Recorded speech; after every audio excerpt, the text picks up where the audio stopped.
Welcome to Film at 50, a podcast that celebrates semi-centennials in the world of cinema.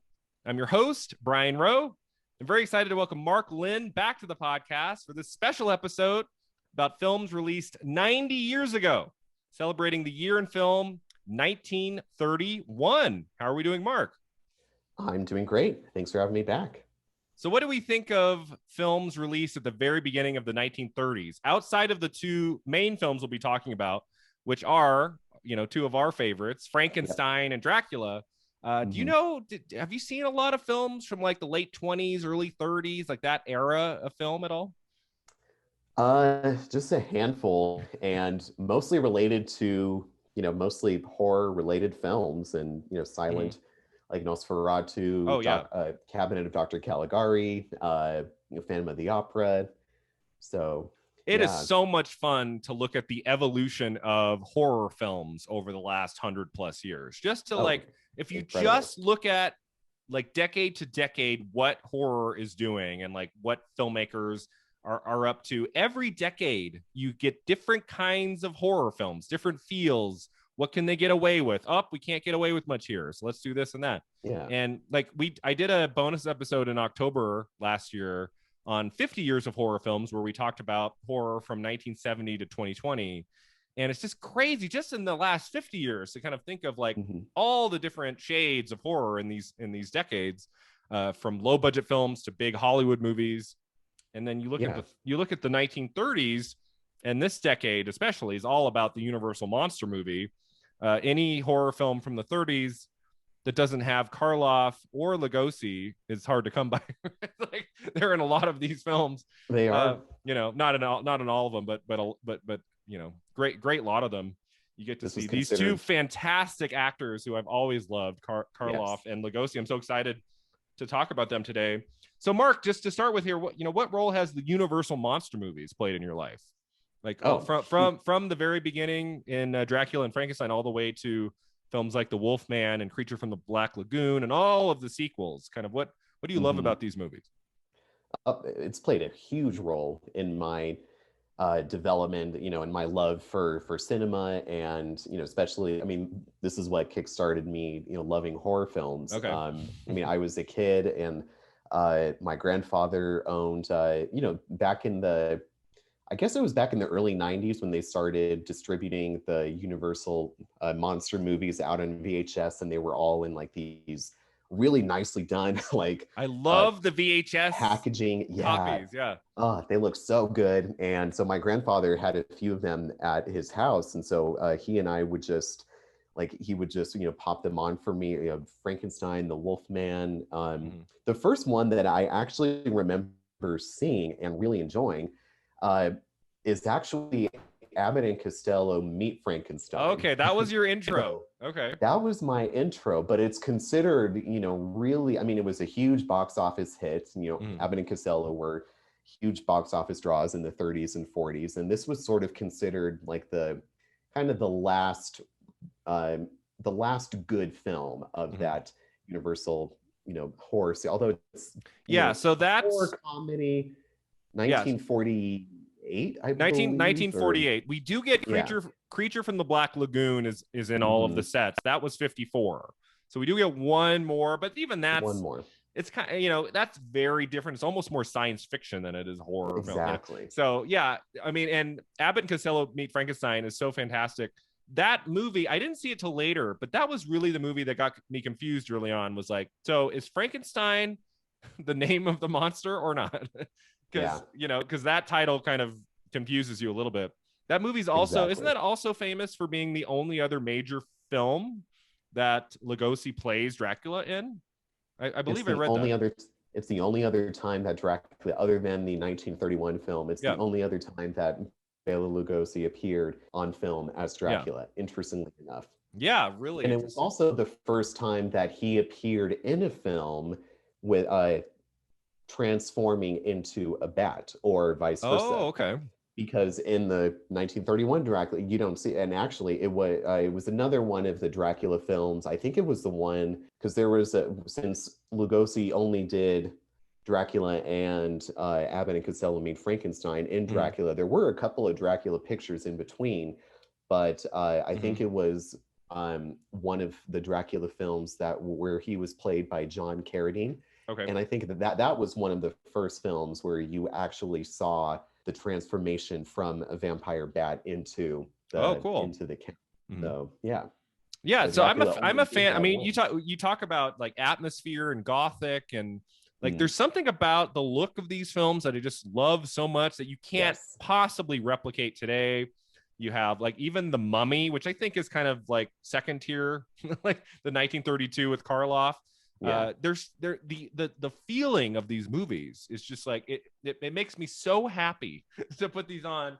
I'm so happy I have the Blu-ray collection of all these great movies. And I Hmm. also love The Invisible Man from 1933, also directed by James Whale, who directed Yep. Frankenstein and The Bride of Frankenstein. Yeah. But we will get to these movies some more in a moment. I wanted to also touch on the year of film in 1931. I have some notes here, starting with what were the top 5 films of the year, only one of which I have seen and heard of, obviously. So the number 5 film of 1931, 90 years ago in film, we get Merely Mary Ann, a romantic comedy starring Janet Gaynor. Number 4, The Man Who Came Back, a drama starring Janet Gaynor. So Gaynor is an actress I'm not that familiar with. Like Not last terribly. last year, I did a year of Joan Crawford, Hmm. looking at her films from 1925 to 1970. So Joan Crawford, obviously already a big star come 31. Hmm. Janet Gaynor, I'm not that familiar with. I have to read more about her. The number 3 film of 31 is the movie I've seen and I love, and that's Charlie Chaplin's City Lights. Have you seen City Lights? No, I haven't. Oh, it's fantastic. So, Charlie Chaplin, very, very famous comedian and film director, really only made like a few films that are kind of like must sees, and that's The Kid, which we just talked Hmm. about on the podcast a few weeks ago, a couple months ago.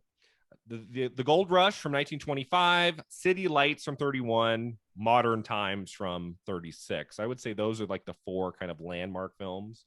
And City Lights, Mark, in 1931, silent film is basically out, right? Yeah. 1927, you get The Jazz Singer. That's the first film that has like audio in the movie, like where audiences they're like the all. It's not all talking yet, but we're getting Hmm. there. And then I Yeah. believe 1929. That's when like most movies are pushing into sound films. So Hmm. come 31, silent film is basically done for, except City Lights, which is essentially, if I'm not mistaken, there might be a little bit of dialogue in it, but I think City Lights is basically a silent movie, which is kind of Hmm. interesting that would have been so popular. When I looked that up online, I was like, oh, okay. So that didn't turn off audiences in 31. Like they went to see the new silent Yeah. Chaplin movie in 31. Well, and actually, there were still a lot of, yeah, obviously, by 1931, talkies were becoming the norm, but there were still plenty of theaters across the United States Mm. that weren't equipped to Oh, play okay. talkie films. And so a lot of these films were still, if they were shown in the capacity as silent films where they would put up like the dialogue like on the screen. So for some of these films, like it makes sense, and we can kind of talk about that when we get to Dracula. Mm. It makes sense, or it was kind of beneficial in some ways to have some of those more silent elements so that you could still cater to those Yeah. markets that weren't totally equipped to play sound pictures. But you're right, yeah, for sure, within the next couple of years, it's going to be completely out the window. Yeah, you might think in 31 the tendency would be to just be all dialogue all the time, camera on Hmm. sticks, nothing of interest.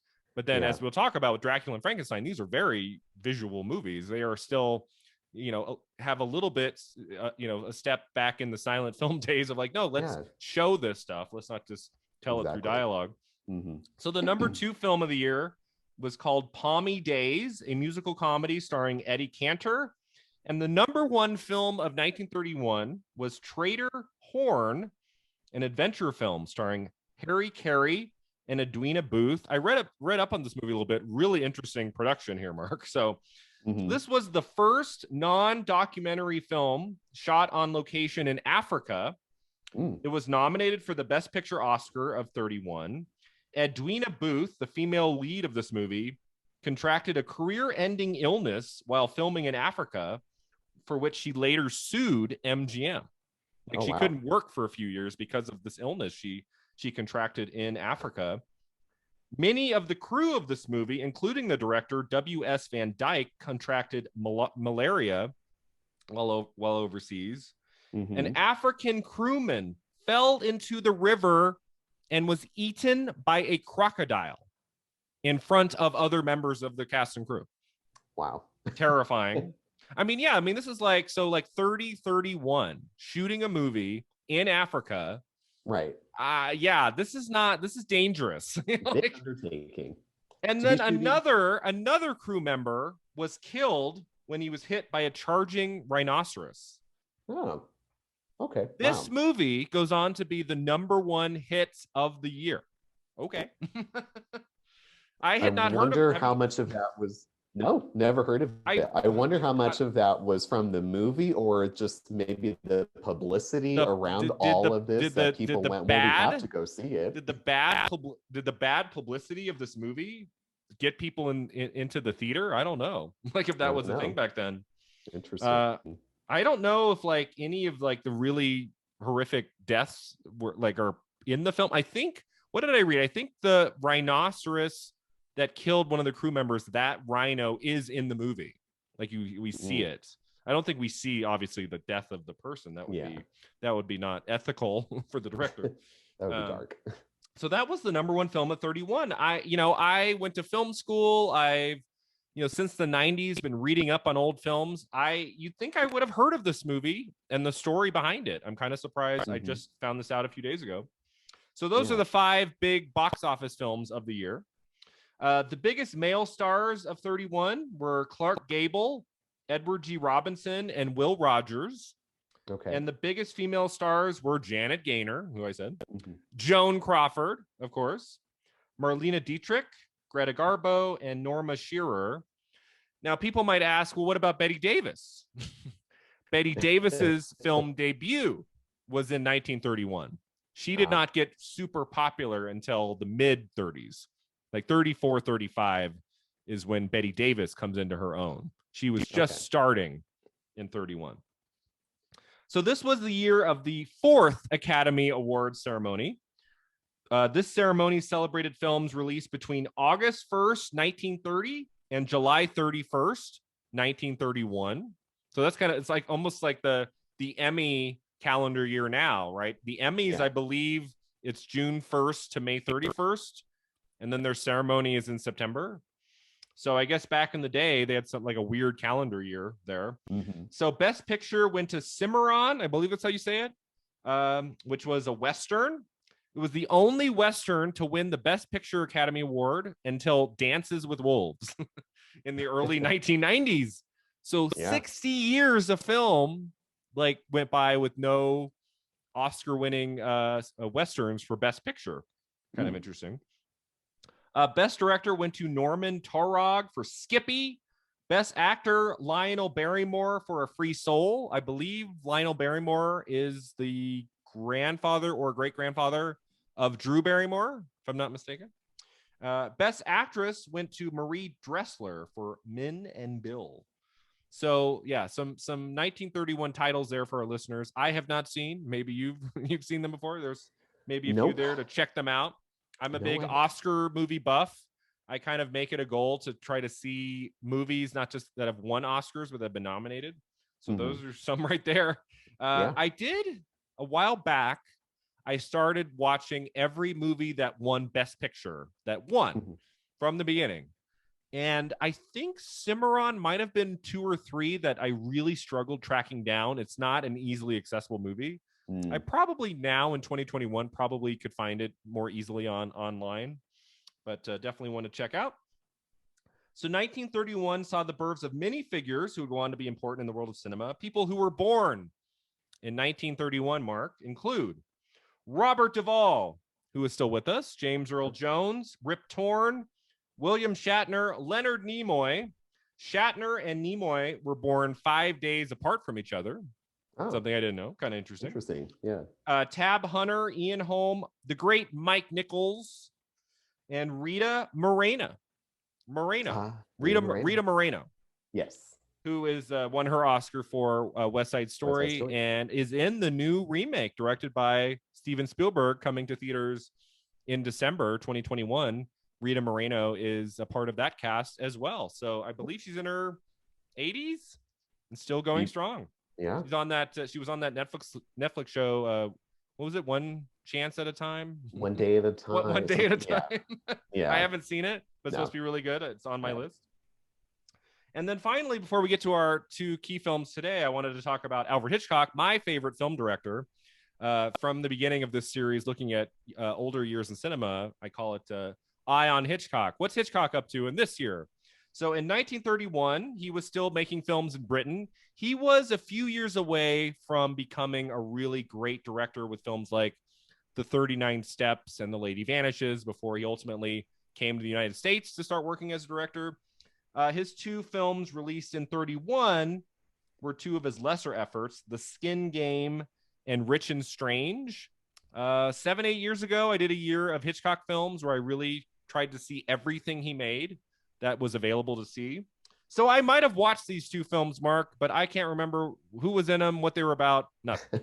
No, not that memorable. These are two of his like more minor films of the early 30s.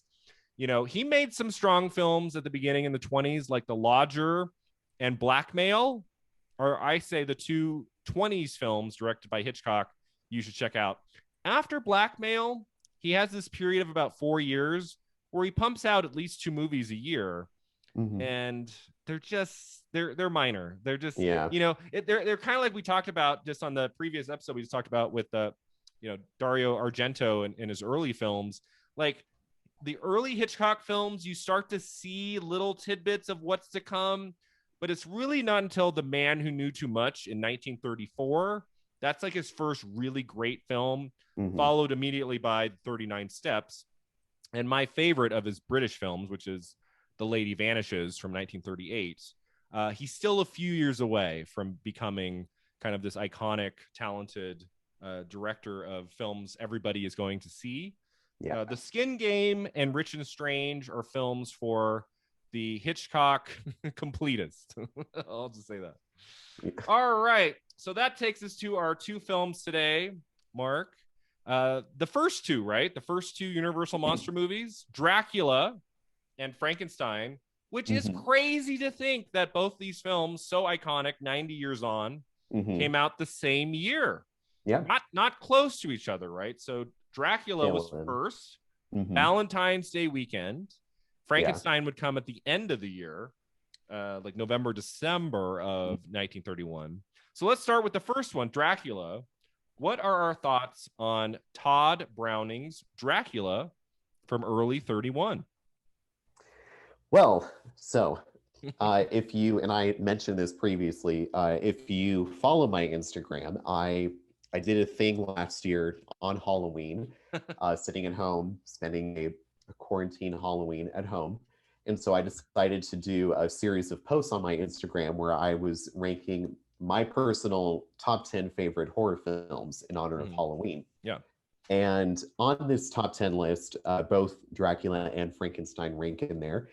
Frankenstein is ranked at number 3 on my list, but Dracula I ranked at number 1. Now, of all time. Of all time. Horror films of all time, yes. Dracula is number 1. Yes. Okay. But here's the funny part, and I even say it in my little review that I put in the caption for my post, that I ranked, although Dracula is my favorite horror film of all time, I will be the first person to admit that Todd Browning's Dracula is not a spectacular film. Okay. Yeah. Yeah, because just watching it, I watched it again last night. I had not seen it in at least 15 years. I have, right. Well, maybe more recent than that. I did get the Blu-ray, so I might have watched it a few years back, because I believe the Blu-ray came out in 2012, so it would have been like 8 years ago. Yeah. Like, it's really well done. It's very slow, and you have to kind of go with it. You have to go with the atmosphere and the mood of this one, more so than Frankenstein, right? Right. Now, for me, what makes Dracula, and most film critics and film buffs probably would agree, is the opening act. of, starting in, going to Transylvania, going to Dracula's castle, pretty much up until Dracula arrives in London from Transylvania. That whole opening segment it's pretty spectacular. That's where you get the great scenes, Dracula's crumbling castle, the giant cobwebs, armadillos are crawling around his castle. Yeah. Although, armadillos are not at all native to Transylvania, but and I think I read that the reason that they included armadillos in there was because including like having rats crawling around probably would have made more sense, but they were reluctant to show rats on screen because people would have thought that was too repulsive. But I don't know, but yeah, just, very odd little things like that, and we can get to that in a moment, that I think were odd choices that Todd Browning made as a director. But all of that, and then of course, seeing Dracula for the first time and the dialogue that he delivers and the, his performance, which just becomes this indelible performance. I mean, it's when you think of Dracula, you think of Bela Lugosi. When you think of, not even just Dracula, when you think of vampires, period, I think for most people, the first image that comes to mind is Bela Lugosi. Oh yeah, for Dracula. Sure. I mean, it just solidified this iconic image of what we have as a vampire. Yeah, so I actually timed it, Mark. So when they leave, they get on the boat. That's 18 minutes. The opening 18 minutes of Dracula is perfection. I love everything about it. I love, it doesn't waste time of him kind of getting there. I mean, we have like what, three minutes or so at the very beginning of him, like, arriving and going up to the castle. But boy, that segment of just the two of them like talking in the castle is horror movie perfection that will never get old. It's so great. The rest of the movie after minute 18 is just, it's good, but nothing reaches the power of those opening scenes. It's just so striking. His Lugosi's behavior, the way he speaks, the way he enunciates this word and not that word, the look of the place, the cobwebs, the wine, the whistling of the wind, and it's just like, it's so creepy and eerie. Still 90 years on, it's so effective. Right.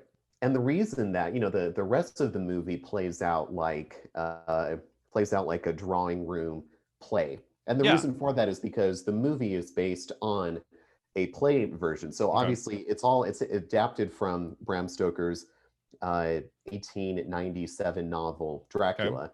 But in the 1920s, they adapted it into a play that played on London's West End and then played on Broadway and was phenomenally popular. Like someone I heard compared it to being as popular as like Hamilton is now. Oh, in the 20s. Okay. Yeah. So it was hugely popular, did a nationwide tour, not just on Broadway, but went to cities across the country and people just lined up to see it. And so that was what they adapted for the movie. They adapted it more closely based on the stage play, including really down to just like, we're going to turn this into a stage play that was filmed, because everything, it feels very stilted. It's not a fluid flowing, with the exception of those 18 minutes in the opening. It's just centered upon, a couple of rooms and just a whole lot of dialogue, not a whole lot of action. Yeah. And some parts are fun, like, you see the bat here and there, him kind of stalking at times, usually women, right? Like he's stalking them. Like there's some moments of brilliance by Todd Browning that goes beyond the opening 18 minutes. I just feel like, and it'd been a while, I was like, oh, that's right. So the opening of this is great. And then the rest of it is just okay. And I think what saves it is it's only 75 minutes. And so it doesn't ever get really that dull. Like there's great character actors in the movie. I'm always so disappointed by how it ends, like how he's murdered is off screen. You just hear him go, ah, it's like, really? And those were the censors of the time. That was the only thing that was acceptable to get through the film censors was you can't show him being, having a stake driven through his heart, but you can depict, and even then it was like the groans that are emanating from Dracula as he's being stabbed. You can only hear like one or two of them. Like you can't make it totally gratuitous. Yeah. So well, what makes the movie great for me is just Bela Lugosi. Just watching him in action. yes, Scenes in the middle of the movie where he's not a part of it, that's where I really kind of tune out a bit. But as long as he's there, like I'm involved. I'm interested in what's going on. exactly. I'm assuming you knew he was not the first choice to play this role. No, he was not. Yeah, There were, I read up online. There were so do you know of like the first choice for the role? I couldn't find that. so it was initially, they had hoped that because the big box office, I mean, now we're talking about a couple of years before 1931, so late 20s. Yeah. The big box office draw, especially for Universal and especially with horror, was Lon Chaney, Man of a Thousand Faces. So when Universal Pictures secured the rights to do a film version of Dracula, their hope was that it was going to be it was Todd Browning was going to sign on as the director, and Todd Browning had done a few pictures with Lon Chaney. Yeah, one of which I watched was The Unknown, starring Lon Chaney and a young Joan Crawford from 1927. Yeah. So Joan Crawford has a bit of connection to she has connection horror. To Browning. Yeah, horror. Yeah, a little bit. Yeah. So Lon Chaney was, and especially because Lon Chaney had appeared in a now lost film called London After Midnight, where he portrays a vampire. Very sort of a similar, it's a lost movie now, but there are still some stills of it that remain. And, you know, any one of you, if you Google it, you've probably seen it, but it's a picture, it's Lon Chaney, who of course did his own makeup, but he put wires under his to give himself like big bug eyes, and then he has like jagged teeth. And then he's wearing a top hat and this kind of like bat winged like cape. And so if you look at the image, you know, Lon Chaney, London After Midnight, I'm willing to bet that you've seen this around before. But unfortunately, the movie itself is lost. I want to say there was a very late film he did that I saw in Turner Classic Movies in the last 3 years. So it wouldn't have been that one, because that one is fully lost. They never recovered it. I think there are some scenes that floated, but as a complete picture, it's gone. Got it. So they were hoping. So when did he die? 30? He died in 19. Oh my goodness. It was. I mean, it was before production started, right? Because they would have used him. Yes. So the intention was to have him be Dracula, but he died. Yeah. He died in 1930. 1930. So he was out because he had died. It would have been interesting. He was out because he had died. That's my favorite comment of yours today. they weren't going to use his ghost. No. There were a few other choices, actors that I had never heard of. One actor that I have heard of who was considered was the German actor Conrad Veidt. Okay. Who appeared in The Cabinet of Dr. Caligari. Oh, right. Okay. Was the monster character in The Cabinet of Dr. Caligari. And he was also in another famous silent film that became popular here. These were all German films, but made their way to the US. The Man Who Laughs. Okay. Where he plays the guy who has had his face like mutilated to like a giant clown grin, but he turned the role down. Okay. So then there were other actors that were. Lugosi was not Universal's choice, and in fact, Lugosi had portrayed Dracula in the Broadway play, and it had received great reviews. People liked him on stage. People liked him. He lobbied hard for the part. He wanted to get it. He wanted this to be his big break into American cinema. Universal was reluctant to do it. But finally, after all of these other options fell out, and because Lugosi had lobbied hard, this book that I've read called Hollywood Gothic, that talks about the story of Dracula from the novel to the screen, say that in the book it says that, you know, Lugosi unfortunately did himself a disservice by being so desperate for the part. He took a huge pay cut. Yeah. And that's what finally prompted Universal to assign him on for the part. He was paid less. He used the title character, the most obvious, you know, the whole movie. He makes the whole movie. He made less money than the romantic male lead that was played by David Manners, who plays Jonathan Harker. Wow. Yeah, I read it. So Lugosi agreed to a low $500 per week salary. Yeah. And I'm assuming this didn't take too long to shoot this, right? Just a few weeks? Yeah, like a month or so, something like that. Yeah. So we got like $2,000, never saw a cent of like royalty money for the many, many years after this came out. Nope. Right? But of course, he's one of the great iconic figures of the 20th century, and yet he made a couple $1,000s off of this. So he kind of did himself a disservice by being so desperate. He gave Universal Yeah. the upper hand, who were like, Yeah. all right, if you want it so bad, you're going to do it on our terms. Interesting. So I wonder if he had been like, if he had wanted more, would they have gone with someone else and we had had a different movie? Who knows? I mean, in the long scheme of things, like it worked out. Like when Yes. you say Dracula, you think Lugosi, right? Is there any other actor people think of?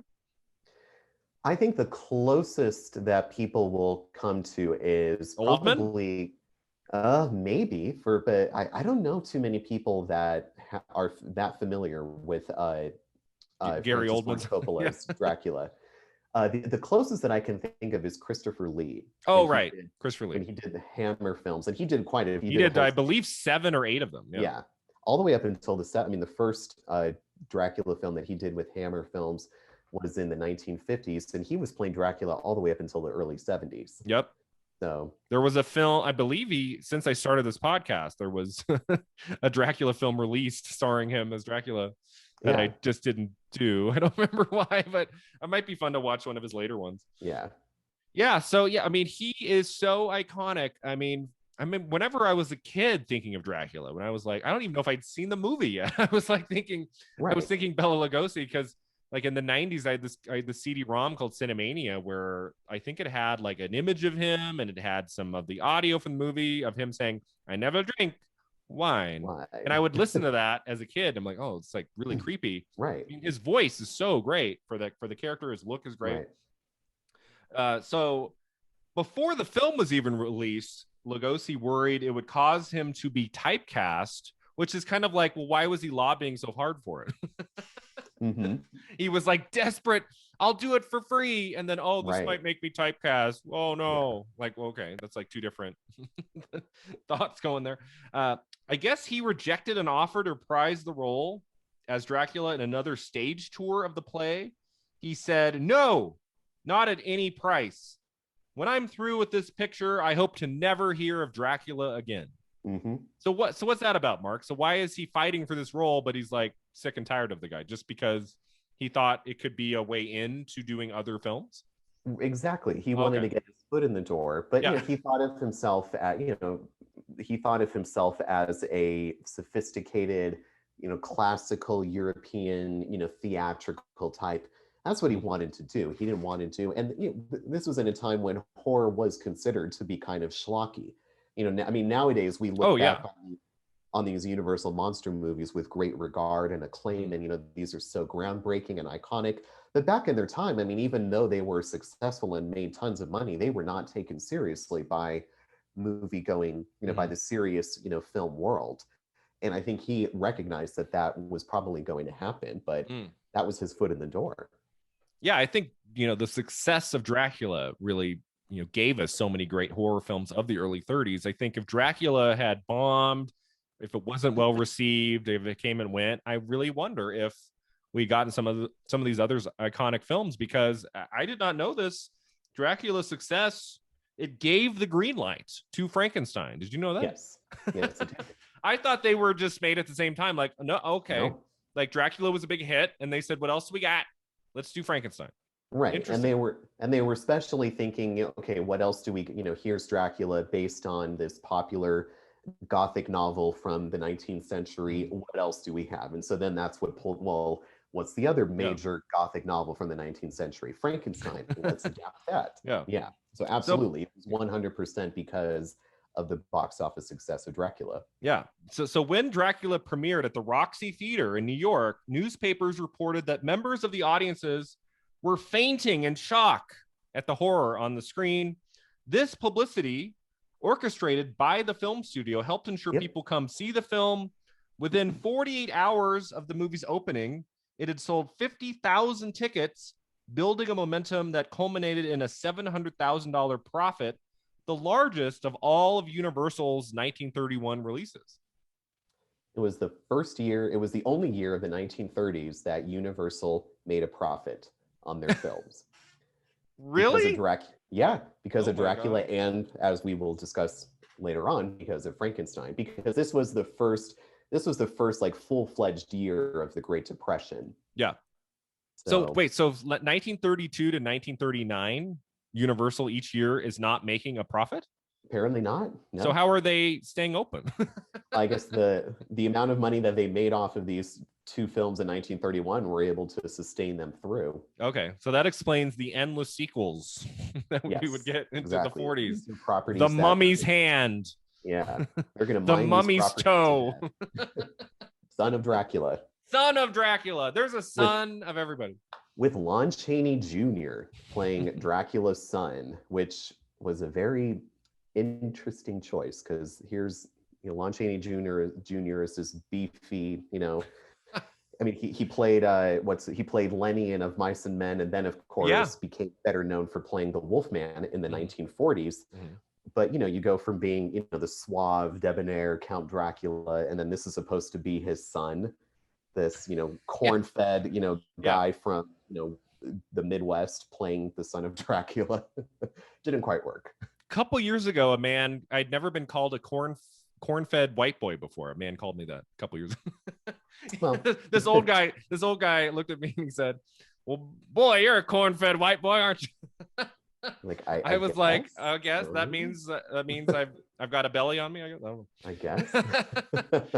Yeah, the casting of Dracula and of Frankenstein monster, as you get to see. I remember as a kid discovering, there's like sequels. There's like 7, 8 sequels. Like, this is so cool. And then, I mean, I like some sequels more than others, but none of them outside of course, The Bride of Frankenstein, which is my favorite of all of these. None of them really come close to the quality of the early films. Oh, of course. Well, I should say that. And I would love your take on Dracula's Daughter from 36, starring Gloria Holden, which is fantastic as well. I really like the 36 sequel to Dracula. So talk about atmosphere. Right. Shockingly, I have not seen it, but I'm familiar with it, and especially familiar with the talk about the lesbian undertones. Wait, what? Whoa. So Dracula is your favorite horror film and you've never seen the sequel from 36? Well, I'm not a huge sequel person. Okay.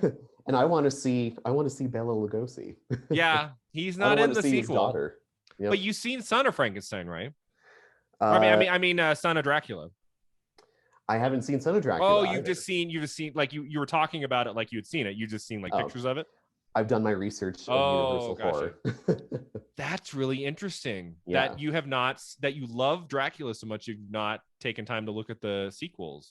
Right. I don't have that kind of like, if I love a movie and it's got a sequel, even if I look it up and it has just like the worst reviews of all time, I will watch it. Do it. It'd be like watching Scream and being like, I don't need to see the sequel. Yeah. But as you say, it'd be one thing if the sequel was Lugosi that you would have seen. Yeah. But because it's kind of a different story, kind of in name only kind of a sequel, that kind of makes sense to me. But there's so many. I mean, there's a bunch of like the Wolfman got a few. I think there was a Wolfman movie made at Universal in the 30s. I believe it was called Werewolf of London. And then The Mummy has 4 or 5 sequels. There's a lot. Quite a few. And what's weird about the sequels is that you see like Karloff and Lugosi like reprising roles that are not the monster they're known for, right? So it doesn't Lugosi, I believe, plays Frankenstein's monster. Yes, he does. Believe he plays the Wolfman, I believe. Okay. I believe. Or House of Frankenstein. I can't remember. But yes, Lugosi takes a hand. He only played Dracula on screen twice, but he does try his hand and once. Lon Chaney played the Frankenstein monster in one of them. I think it might have been Ghost. Was it Ghost of Frankenstein? That might have been him or Lugosi. I can't remember. But so it's not Karloff. It's like obvious. Like, okay. You can tell. Yeah. And with these characters, Lugosi did it best and Karloff did it best. And so it's always going to be kind of second tier when you see the sequel that's not one of them. Absolutely. Even though you got all the makeup, it's not quite the same. It's not quite the same. So that takes us to before we get to talking about Frankenstein, which came out at the end of the year. I would love your take on, I don't know if you've seen or read about the Spanish language Dracula, which is also on the DVD and the Blu-ray. Yes, it is. So in the early days of sound films, it was common for studios to produce foreign language versions of their films using the same sets, costumes, and so on. While Browning filmed during the day, at night, George Melford was using the sets to make the Spanish language version. Long thought lost, a print of this version of Dracula was discovered in the 70s, of which large sections had rotted away. Thankfully, in the early 1990s, a really good copy was found in Cuba, and that's the film that was remastered as on the Blu-ray now. Yes. I didn't watch the whole thing, but I kind of like looked at some clips before coming on here to talk to you about this. What are your thoughts on the Spanish language version? It's fascinating. The Spanish version of Dracula for me is like watching it and as a what might have been, what could have been possible Yeah. if they had gotten a more inventive director than Todd Browning. And here's, Todd Browning, definitely had some, Dracula might be his best known picture that he's directed, but he had some big films of his time. He's also probably best known for directing the film Freaks, which sort of ended his career because of the controversy that it triggered. But he was, according to people who were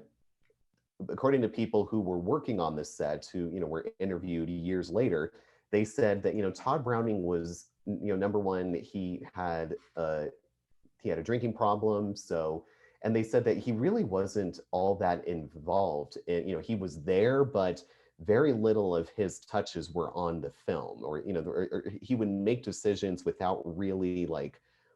He would just go, yeah, let's just do this. I mean, he wasn't really an involved or engaged director. And so looking at the Spanish version of Dracula, you almost go, gosh, how incredible would it have been to have taken the technological things that advances, the Spanish version of Dracula does and to apply it to, because the thing that the Spanish version of Dracula, the thing that the Spanish version of Dracula doesn't have is Lugosi. Yeah. And I looked at like two clips of the actor who plays Dracula in Spanish language, and it's almost like it's almost like a stereotype, a caricature, it's like a guy who studied Lugosi and is like doing a comic relief version. It just doesn't. The look is wrong. His voice doesn't. It just doesn't work, and it's so unfortunate because, as you say, that technically some of the camera moves I was looking at in the clips I looked at, like, wow, you don't really see that in the Todd Browning version.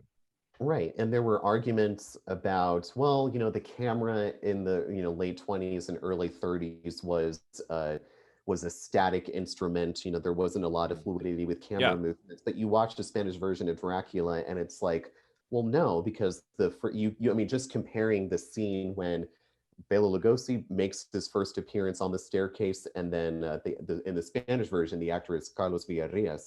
When he makes his appearance on the staircase, in the Bela Lugosi, he just walks on, and then the camera switches over to him, and then he's just walked up to the top of the staircase. In the Spanish version, the camera just does this huge sweep up the staircase and then zooms in on, and the actor doing it, I mean, he looks like a complete moron, just standing. He's got the candlestick and he's got this he's just kind of like on his face. But imagine if they had take that out and put Lugosi there, and then with that same camera movement, I mean, it would have been so much more striking. Yeah. And then even the scene in the crypt when Dracula first makes his appearance, when he steps out of his coffin, in the Todd Browning version, you don't even see it. It shows like I think it shows like footage of like an animal crawling around, and then it switches and Dracula's out of his coffin. And in the Spanish version, there's like mist coming out of the open coffin lid, and then he rises up from it. And it's like there's better. So more that could have been done with it, but we didn't see it. Yeah, which is unfortunate. But as I said before, I still think the opening 20 minutes or so of the Lugosi Dracula is still pretty much perfection. I still think it's great, even if it could have used some of these technical advances that you see. It's like they had access to it since they were shooting the Spanish language version at the same time, just at night. Kind of interesting. It set the standard for horror films to come. Yeah. Everyone saw that opening sequence of Dracula and just went, this is what it has to be. It's got to be about that atmosphere, that mood, that setting, creepy. It really did Yeah. set this standard. Yeah, so that's kind of my last question for you about Dracula, Mark, is just what influence do you think this movie had on vampire films, on horror films of the coming decades? Like what kind of influence did this movie have, do you think? How much time you got? I mean, we you could do a Really? whole episode just Yeah. based on Dracula's influence. I mean, like we've talked about the string of sequels that Universal produced based around Dracula, even though Yep. Lugosi didn't appear. He only appeared once more in Dracula's Cape in Abbott and Costello Meet Frankenstein. But then, there was the Hammer films of the 1950s and 60s with Christopher Lee In as color. in color, in that fabulous bright red blood color that Hammer films just like to throw in there. I mean, in this one, a Dracula, Christopher Lee does a great job. I mean, it doesn't top Lugosi, but he does a great job as just being this very urbane and very cold. I mean, there's something kind of sensual about about Lugosi's portrayal, and Little homoerotic at time. a little, yeah, and a little languid, and especially in his dialect, whereas Christopher Lee's Dracula is very like stiff and kind of like a walking corpse. Yeah. Which works. I mean, it's incredible. But inevitably, I mean, at any time there's going to be a reincarnation of Dracula, and also, as we'll see, of Frankenstein. I mean, there's always going to be the looming image of Bela Lugosi is going to be, you have to do something that's different. So like when Francis Ford Coppola remade Dracula in 1992, Bram Stoker's Dracula, as he officially titled it, that one is actually more, if you're a fan of the novel, that one is closer to the novel than Todd Browning's version. But again, and the characterization of, especially in the opening sequence of that film, when you're introduced to Gary Oldman as Dracula, and he's this old man, kind of decrepit with hairy palms. That's how he's described in the novel. So this suave, not suave and handsome. Yeah, that's not. They broke with Stoker's impression of Dracula when they did the Tom Browning version. So Coppola keeps more true to it. But again, people might, certainly remember Oldman's version of it, but again, it's hard to hold a candle. Lugosi is going to forever remain the archetype. So it almost seems like, Christopher Lee, he does 7 or 8 films as Dracula, and he had a long career. He did a lot of cool stuff. Career. I mean, maybe times were just a little bit different in the 30s. If you were really well known for one character, it was really hard probably then to break out than it might have been, after the 70s and stuff. But Christopher Lee would go on to do all sorts of cool stuff like The Wicker Man and Lord of the Rings. And also, I almost wonder, since he was typecast for it anyway, why didn't Lugosi just make 10 Dracula movies? Like, why not? He battled against it in his lifetime, and I think he should have just embraced it. I think he should have just leaned into it. But I mean, and he embraced the horror genre, right? He was doing horror films like The Black Cat and a lot of the sequels, like Frankenstein. An excellent film. Which I finally saw a few years ago. So it's not like he was pushing against horror films by any means. He just did not want to play Dracula. Just kind of interesting to me that, I mean, you think at some point he would have been like, okay, let's do it. Let's make some money here. Right. Make some Dracula sequels. And then there's the urban legend that he is buried in his Dracula cape. There's a picture online of him in the coffin, and he's in the Dracula cape. Is that real? Apparently, although I think there's been like some people, like I've read in some sources that he requested to be buried in his cape, but then his son, Bela Lugosi Jr., has said in some interviews that I've seen that he made that decision to bury his father in the Dracula cape. But either way, he was actually buried with the cape. But that's perfect. That adds to the mystique of this whole, he went to for being so reluctant to be typecast as his character, he literally went to the grave with it. So interesting. So much great info about this movie, Mark. Thank you for that. It was fun to rewatch it again. It's not one of my favorite horror films, but boy, those opening 20 minutes and just the atmosphere and the mood of the entire movie, I'll always come back to it every few years, and it's only 75 minutes. So if you haven't seen it in a long time, check out Dracula, which is now celebrating its 90th anniversary, along with James Whale's original Frankenstein, starring Boris Karloff and Colin Clive, released at the end of 1931. So what do we love about Frankenstein? So like I talked about when I was talking about my Instagram posts of my favorite horror films. So Frankenstein is at number 3 for me. Okay. What was 2? John Carpenter's Halloween. Okay. And then Todd Browning's Dracula is number 1. And I said, as I said earlier, I accept that Todd Browning's Dracula is not a perfect film. But I said when I was writing on my Instagram post about Frankenstein, when I was doing my little blurb about it, I said in there,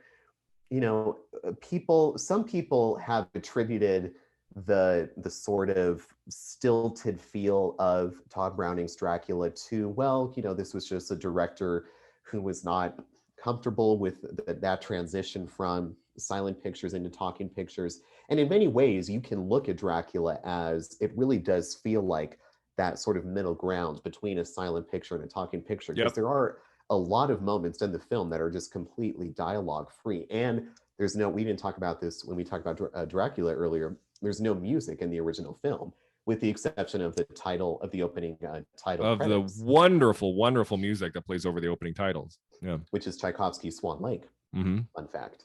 But other than that, there's no music. They did release a version where they recorded music for Dracula. I think like in the late, was it like the late 90s or something? Like there was like 98, 99. Yeah. And it plays over the whole movie?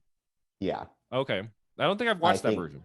I think it's better without it. I think it's more creepy. Yeah. But again, but more of a silent film. So some people have attributed that, this was a sign of, Hollywood was still trying to figure out that transition from silent to talking pictures. But in my blurb about Frankenstein, I said, that argument doesn't hold up when you look at Frankenstein, because Frankenstein was only released 8 months after Dracula. And it's an altogether more engaging, exciting, fascinating picture. And it feels like it was made years later. It does. It was only made 8 months later. Dracula feels like it was made in like January of 1930. Yeah. Frankenstein feels like December of 33. Right. Feels like there's a little bit more, like there's more understanding of pacing and storytelling and the way, like the trajectory of the narrative, pushing it forward always. You feel a bit more in Frankenstein. Right.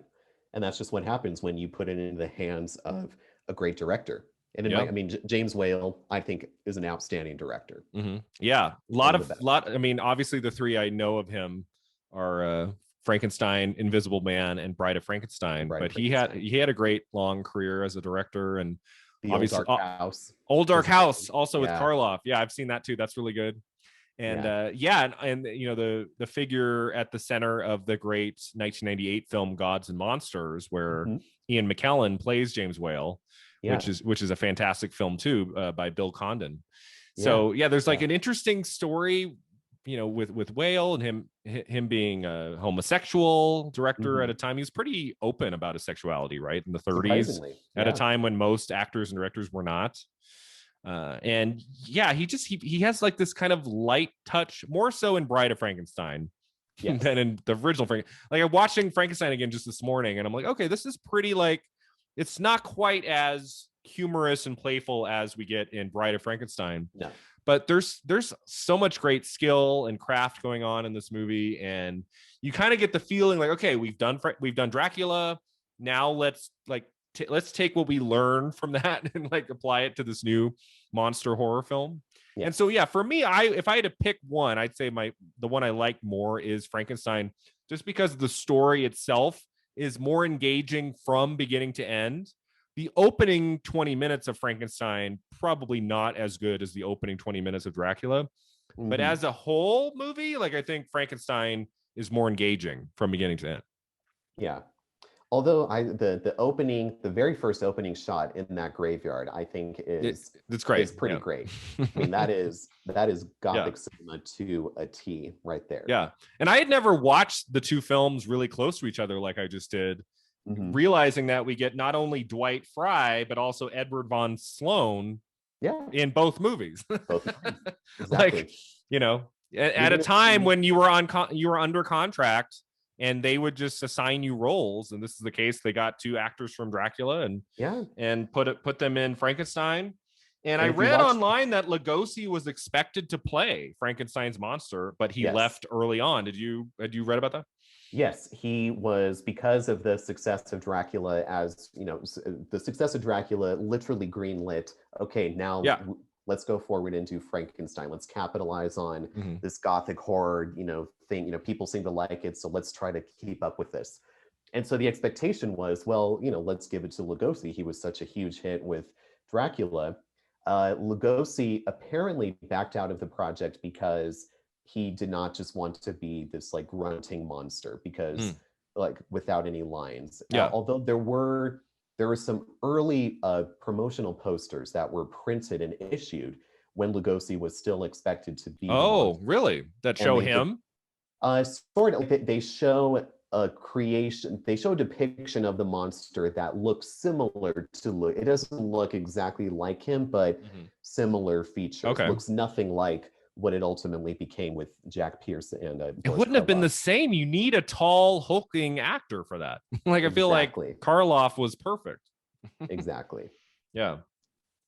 So Karloff, I did not know this. I looked this up. So he had acted in 80 movies before he did Frankenstein.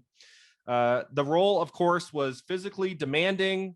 It needed a bulky costume that he had to wear with 4-inch platform boots. It was not a role that Karloff necessarily enjoyed, although he would do it twice more, not only in Bride of Frankenstein, but also in Son of Frankenstein in 39. Yes. It was according to his daughter, he lost like 25 pounds in the role because of how physically demanding it was. So it not a fun role for him to play, but it was a role that he respected. Yeah. And it was a role, and that was why he stopped playing it, because he was given, there were more Frankenstein monster movies made after Son of Frankenstein, which he appeared in with Basil Rathbone and Bela Lugosi, in one of his best performances, I might add. But he felt that at that point, that the story, he said, anything else that we're going to do with the monster is just going to take it further and further into farce, and I don't want to demean this character. So he had tremendous respect for the role, and that's why he backed out of it after. He probably got sick of his character basically dying at the end of all 3 movies, and then just resurrected again. So I was like, I remembered it had been a while. I thought that Frankenstein ended with, like actually seeing him drop dead or something. Like, we just see him kind of suffering, and then it cuts to the next scene. We don't actually see him. You're basically expected to believe that he had died, but it's enough where you can set it up for him to come back. Yeah, he's up in the windmill, and the windmill's on fire, but we don't actually see him like falling or being engulfed by, he's like fighting off and trying to struggle his way out as the flames are closing in on him. But you're right, it doesn't actually show. And then when we get into Bride of Frankenstein, it picks up immediately from that scene where he's like in the water, right? He's like underneath. He's like in the water. Gotten under the windmill and in the water. Bride of Frankenstein, he dies. Like, it's over. But they still brought him back. But then he's brought back for Son of Frankenstein. Yeah, I can't remember how they brought him back in Son. It's been a long time. I can't remember. That's a pretty decent picture, actually. Really, but another thing that I think is kind of funny, talking about how Karloff landed the role. Supposedly, the story that I've read is that it was in the canteen at Universal. James Whale was there, and he had been given the signed on green light, Frankenstein, and he apparently saw it because like you said, Boris Karloff had done 80 something. He'd spent decades in Hollywood doing bit parts as a character actor, and he was convinced at that. He was already in his 40s at this point, and he was convinced that, well, I'm just gonna this is gonna be my career. I'm just gonna be doing bit roles. I'll get steady work, but I'm not gonna really break out and become this well-known actor. And sometimes you get lucky. He was sort of resigned to that. And apparently, the story goes that in the canteen at Universal, James Whale saw Karloff sitting over at a table and went over to him and said to, started talking with him and said to him, "Your face has great possibilities." And just looked at him and just felt that face would really just do spectacular things. And many and other people, other actors, other filmmakers have said that he just had one of the most spectacular and extraordinary faces, a face that was made for cinema. Yeah. And that's why when other actors have donned the guise of the Frankenstein monster, even though it's the identical makeup, identical it's not costuming, the same. you can tell it's all in the face. There's something singular about Karloff's face that and the eyes, the way the he eyes. stares forward with just this dead look on his face, just so perfect, especially in the first one. He gets more life in Bride of Frankenstein, where he's talking and he's befriending the blind man. And in the first one, it's really a very kind of, his performance, it's really restricted, but it's done so well in the presence he kind of brings to him. I don't know what you think about this. I find his performance more I find his performance more startling in the first one than in the second, or more affecting, I should say, in the first one than in Bride of Frankenstein. Well, it's tricky because I think if he had played the character exactly the same in Bride of Frankenstein, that movie wouldn't be as good. I think the character needed to develop a little bit. I believe Karloff did not want to speak in the second one, right? And he had to be kind of talked into it. He was worried that it would cheapen it make it corny. Yeah, but I think you can't just have the same trajectory in the second one. I think you needed to bring in a little bit of voice, and his tear at the end of Bride of Frankenstein and him saying, we belong dead. I mean, I think that movie's ending wouldn't be as powerful if he wasn't speaking. Like, I don't know. But I also think he should not have been speaking in the Frankenstein from 31. So I think that was a good choice to have him be kind of mute and just go, rah, rah, rah. He just does that roar, the thing he does when he sees fire and stuff. And it's just it's a little bit more terrifying in the first one, even though by the end you really feel for him. Like when he's in that burning windmill, you feel sad. It's like, it wasn't this guy's fault that he was brought back to life. And I love the shot of Dr. Frankenstein being just thrown off the windmill, and you just see his body, and he looks like he's dead, and then he's like, oh, and he gets up, he's right. He's thrown out like a rag doll, and then he's like, oh, I'm okay, I just need to lie down. Another great element of one thing I like more in Frankenstein, I feel like I like the cast of actors more in Frankenstein than I do in Dracula. I really think Colin Clive is such a great addition to Frankenstein. He's like, his madness when we see the hand and that iconic moment where he compares himself to God, is just like, it's so creepy and effective. Like I feel like throughout Frankenstein there are iconic scenes and moments from beginning to end, whereas Dracula, for me, it's really just those opening 20 minutes, and the rest of it, there's little moments here and there. But in Frankenstein, it's like every 15 to 20 minutes you get another kind of iconic moment, another line of dialogue that really that really hits hard. And I feel like Colin Clive is a great addition to the cast. He's really good with the psychological obsession and menace, and he's great in the movie too. Just sort of this chaotic energy, and this person obsessed. It's just like he goes for it, right? I mean, like an actor could have played that more restrained, of just kind of like, look, he's becoming alive, and this is great. Like there could have been a different. I don't know if that was all Colin Clive, if that was James Whale directing Clive to go bigger, but I think that role needed in that moment, at least, like you needed to see his obsession there. Like his going beyond control, since what he does there results in this little girl dying. One of the other iconic moments of Frankenstein's monster tossing the little girl into the water, which I believe in later versions that was cut out for censorship. Some versions of that scene were, at least part of it was left out. It was, the scene, they actually did not I don't know whether they did it for its initial theatrical release, but certainly in the because as Dracula and Frankenstein and came to re-entered the public consciousness in the 50s, when they re-released them into theaters, and then they started also broadcasting them on TV when that came around.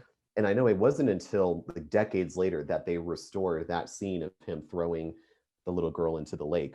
So what? So Malibu what did Lake, by the way. audiences? What did audiences see? Like just the I'm sound not of the sure. water? I haven't seen I haven't seen an edit of that version of Frankenstein that doesn't depict it, so I don't know. But Like yeah, I wonder, like the entirety of the scene wasn't thrown out, right? It was just like the part where he throws her in the water, I would assume, because like I'm not. otherwise, how it doesn't even make sense when you see It the doesn't. dad carrying the girl. Like It you kind of doesn't. need Yeah, the I'm not context for sure. that. Right. Um, Which was Malibu Lake, by the way. Supposed to oh, be some lake in like Germany, and it's like no, it's in Southern California, LA. but I just love that scene. I love the confusion on his face. Like he's Yeah, doing he's playing a game, and then that she doesn't come back up. And I feel like the scene could be even better. Like I feel like he throws her in the water, and then it just cuts to him kind of freaking out and running away. I felt like yeah, the scene needs an extra beat of like a cut of the water and maybe some bubbles, and then the bubbles stop, and then maybe yeah. like a close up on his face, kind of confused. I feel like there's like Like when a little beat missing. Yeah, and that's a scene that definitely elicits our sympathy for him. Yeah. That this was a complete accident. He didn't mean to hurt her, and you can see and again, I mean, again, just a credit to his skill as an actor that he's able to convey this without words, just with the look on his face and his body language, and yeah. But how deep was the lake that she couldn't just crawl out? I mean, was it just like right? Like he throws her in like a foot off of the. I'm Right. like, did it just sink to the bottom? Yeah, like she really cannot swim because She she does doesn't not even pop. flail. She's She like, goes right down to the bottom. You do not see her come back up at all. Yeah. yeah. But yeah, so that was a moment that in some versions was censored, was cut. We, you Mhm. know, we haven't mentioned the opening of this movie, which I love, which is the guy coming out and talking about now. Just prepare yourself, audiences. This is a very scary, shocking film, like which was later spoofed on The Simpsons, like the Treehouse of Horror in the Yeah. early '90s. Like it's one of the actors of the film, right? Comes out and like says, It's Edward yeah, Van Sloan. Sloan, yeah. Yeah. Like I'm assuming they added that later, right? Like the film might be considered so horrifying that they needed to give the audience a warning. As far as and maybe I'm wrong, but as far as I understand it, that was included From the beginning. Yeah, to Interesting. heighten that anticipation. Oh, okay. I'm trying to. I Because could it's give not you. at the beginning of Dracula. It's not. They had an edited scene. They cut it out, but there is an ending scene portion after the credits roll in Dracula when Edward Van Sloan, who also appears, he plays Van Helsing in Dracula. Mm-hmm. He does a similar thing. He's dressed up in a suit and then appears before a curtain and gives this audience the sort of departing monologue. Really? Is that available to watch anywhere? You can find it if you YouTube it. You Oh, can cool. find it. But I've they never heard edited of it that. out of. Yeah, Huh. but as far as I understand, that was kept. I'm trying to think, do I know the dialogue of that scene verbatim? It's something about like Mr. Carl Laemmle feels that something that this might be too frightening. Yeah, he delivers it so Yeah. great. Like I love the delivery of it. If you do not wish to subject your nerves to such hysteria, then well, we've warned you. Yeah, he stops. He stops in mid sentence. Well, Yeah. we've warned you, and then he We've warned walks you. off, and it's a cut to black. So I could just see 31 audiences, the 1931 audiences going like, "Oh God, Yeah. what's to come?" You know. And then the other interesting thing, when it cuts to black, and then it goes to the credits. Mhm. And in the opening credits, Boris Karloff is not listed on there. That's right. It's a question mark. It's a question mark. So they're keeping it. They knew what the publicity machine was well underway. They were keeping up the publicity. Was he a known actor in No. 31? Like, did people know who people didn't know who Karloff was, even though he'd been in 80 film? Okay. Yeah, but they were all bit parts. Yeah. Yeah, the name Boris Karloff people wouldn't, but they were trying to keep that mystery of. Yeah. Again, easier to do in those days than it is nowadays. And then at the end, you get his name in the credits. Then you get his name in the credits. And then I believe Bride of Frankenstein does the same thing for The Bride. I believe the opening credits, it says The Bride and then question mark. Yes, they did the same thing for The Bride. At this point, by The Bride of Frankenstein, he's billed in all of his movies. He's billed simply as Karloff. Last name only. You don't see Boris, No, you automatically know. But in Bride of Frankenstein, Elsa Lanchester is not credited in the opening credits as the bride. She is a question mark. So they knew what they were doing. It's fun, yeah. Anything else about Frankenstein we haven't talked about? I mean, I love the performances. I think we've touched on all the major scenes. The scene of Frankenstein's monster kind of stalking the bride in that bedroom is great. Like he Yes. almost gets up to her, and then she stands up, and she walks to the door, and then the way she screams is so bizarre. Yeah, that was apparently that scene in particular was absolutely horrifying to audiences. The scene where he sneaks into Elizabeth's bedroom. Oh yeah, that was what scared him. Yeah, and then that part, yeah, like you said, like that part where he's about to get her, but then she stands up and walks towards the door, and he just I bet escapes. they were losing it. People were absolutely terrified by that screaming. I bet in the theater. The other part that I love is the way that they introduce. Yeah, we forgot to mention the way the three great shots that go closer to his face is fantastic. So they hear his footsteps and they go, he's coming. So they turn the lights off, and then he enters the room backwards. Which you're going like that. I mean, it's effective for the scene, but you're going like, why is he walking in backwards? But then turns around, and then the camera does 3 quick, zooms up into his face. And that, I mean, you can just imagine that audiences in 1931 just having, 3 quick zooms of his face. They were just probably losing their mind. It starts off like you see from like the waist up, and then it's like from kind of like the chest, like upper chest up, and then it is just forehead to chin for about 2-3 seconds. And his eyes are very, like, you can't really see his eyes very well. They're very dark. I bet that made them scream too. Terrified people in 1931, I'm sure. Yeah. And then the ending is great with kind of like, him battling with Dr. Frankenstein on the windmill. I mean, I think that's like and then it catching on fire. And it's kind of like a scene that's feels like a little bit more expensive than anything we got in Dracula, outside of maybe like the sets. Yeah. I don't really like the movie's last scene. It like cuts away from the windmill, and then you get a glimpse of Dr. Frankenstein in bed, and then that old man just talking to the women, and it's got kind of like a flat final 2 minutes. Yeah, well, it's his dad, and he's like, let's raise a toast, and it does fall a little flat, but all things considered, I mean, gosh, what a film. I mean, if I had to, I know that I ranked Dracula number 1, but I mean, in terms of, pure film, like just as the film alone, I would absolutely agree that Frankenstein is a far better film than Dracula. And honestly, for me, it's not even close. For me, the best of these Universal monster movies is The Bride of Frankenstein. I think that movie is just so much fun from beginning to end. It's not just scary, it's funny. It's creative, it's inventive. There's like special effects circa 1935 that are really fun. And I feel like Whale the ending is great. Yeah, and James Whale got away with so much.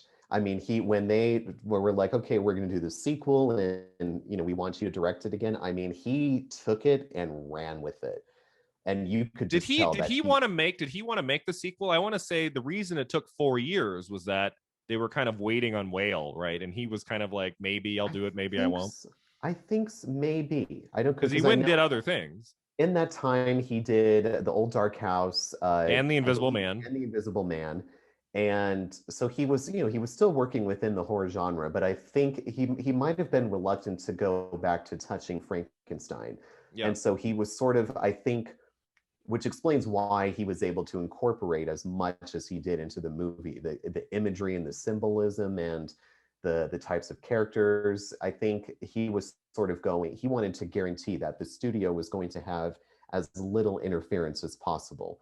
That if you guys want me to do this movie, you're going to let me do it my way. Yeah, let me give me final cut. Let me do what I want to do. And that's going to include showing, depicting the Frankenstein monster being lifted up as a Christ-like, on a cross. It's going to include Dr. Pretorius being this, incredibly flamboyant, allegory for, homosexuality and the whole. I mean, it's filled with, religious iconography and, homoerotic iconography. I mean, it's just, he really, pushed the envelope with that film. It's one of the best sequels ever made. I think they really took what worked in Frankenstein and made it even better. in the Right. sequel. So yeah, Frankenstein was a commercial success. By June of 1932, the film had earned about 1.4 million, which was pretty good for 1931, 1932 dollars, Yeah. right? Huge. So another big Huge. success for Universal. So their first year of the Universal monster movies, you get Dracula and Frankenstein, and that would begin this long series of horror films. They would be making, some of them monsters, some of them not, all the way into the 40s and on. What do you think? What do you think the influence of Frankenstein has had on the horror genre, Mark? I mean, I guess similar to Dracula. I mean, where do we even begin? There haven't been a lot of. It's a property that hasn't been touched upon or remade a lot in the way that Dracula has. So just like so Hammer also got in on just like they did with some Hammer films. Christopher Lee playing Dracula, Peter Cushing playing Van Helsing. Then they did the two of them also appeared in a number of Frankenstein movies. So Peter Cushing plays Dr. Frankenstein, Christopher Lee plays the monster. Peter Cushing's portrayal of Dr. Frankenstein much more sinister, much more villainous than like Colin Clive's portrayal of Dr. Frankenstein. Yeah. And of course, there's a great scene in The Curse of Frankenstein, which is the first of Hammer's run of the Frankenstein films, when when Christopher Lee as a monster gets shot in the eye, and it's just that big bright red hammer blood is just oozing out of his hand from his face. And have we had a really good Dracula or Frankenstein adaptation in the last 25 years? I mean, I know of some, like Victor Frankenstein with Daniel Radcliffe wasn't very good. I didn't see that. There was I, Frankenstein with, was it Aaron Eckhart? Yeah, like I didn't see 8 that years either. ago. And then Dario Argento did Dracula 3D. Why haven't we seen that? In 1994, I believe. Oh, yeah. Kenneth Branagh did a remake of Frankenstein with I think Robert De Niro plays the monster. Played the monster, and Kenneth Branagh plays I Dr. believe Frankenstein. He plays Dr. Frankenstein. Did he direct it? Oh, and I believe he directed it too. I believe he did. He portrayed Dr. Frankenstein and Robert, and that one, unlike the James Whale film, that one is more closer to the book. So it did. So Kenneth Branagh did what Francis Ford Coppola did 2 years earlier with in Bram Stoker's Dracula. Branagh went back to the text and made a more I don't remember literate adaptation. Right. I can't remember how well received that version was. I don't think that one was as well received as the Coppola film. I think right, because the Coppola one was rather popular, rather well received. But that's the only one I can think of, other than the Hammer remakes. That's the only adaptation of Frankenstein that I can think of that is actually, because all like Victor Frankenstein or I, Frankenstein. I mean, these aren't like these aren't remakes of the story. And then they took characters and then made different movies with them. And then there was Van Helsing in 2004 with Hugh Jackman, which I remember hating. And then they were rebooting the Universal monster movies in 2017 with The Mummy starring Tom Cruise, was going to be the first in a long series of reboots of all of these films. And then that movie failed. And then really the closest thing we've had as of late is The Invisible Man with Elizabeth Moss that came out in February of 2020, which was great. Good. And I don't know. It doesn't feel like it's going to be part of a franchise. Yeah, I don't know how you do like a Blumhouse version of Dracula or Frankenstein and make it really contemporary, like they were able to do with Invisible Man, which was so great. I don't really know how you make like a film set in the 2020s of Dracula or Frankenstein and make it really great. I don't know. It's gonna be tricky. I mean, I think they're going to do it. I think it's coming. Frankly, I don't want to know. I was glad when I got an unadulterated amount of glee when I saw the box office and critical performance that for the Tom Cruise version of The Mummy got, and then when I heard the news that effectively killed off this plan. They were going to call it Dark Universe. Universe. Johnny Depp was going to be the Invisible Man. They were kind of going to make it like a Marvel or DC version of Universal Horror, where they're going to do all these movies, and then they're going to like start to throw in have these different characters interact in like Avenger style movies until they with each all other. they all battle at some point in an I Avengers guess. style Dark Universe. And when I heard that the performance of the Mummy killed off that Dark Universe franchise, I was just like, thank God. Yes. I think The Bride of Frankenstein was next. I think that was Maybe. close. I think they were in pre-production, like working on it. I believe Bill Condon, who made Gods and Monsters, I believe he was directing the Bride of Frankenstein remake. And then they just could not figure it out, and they never did it. I mean, I think it was Angelina Jolie. They were talking Jolie for that. I mean, I think if they were to remake Bride of Frankenstein 10 times, only one of the 10 might be decent. Like, it would have to be just the right tone and the right director and the cast. I mean, it'd be tricky. Like, how do you do that again? I don't know. I'm just not interested. So have you seen? There's a new Dracula. I want to say it premiered on Netflix last year, or the year before. Have you seen that or heard of it? I watched it. Was it okay? It was not great. All right. Okay. It was not great. It was all right. I didn't hate it, but I was like, nah, all right. I see what you're trying to do with it, but it didn't bowl me over. So I'm a purist, for now, let's stick with the original Dracula and Frankenstein from 1931, 90 years ago in cinema. This has been so much fun to have you on today, Mark, to talk about these two landmark horror films and all of the other movies we touched on from 1931.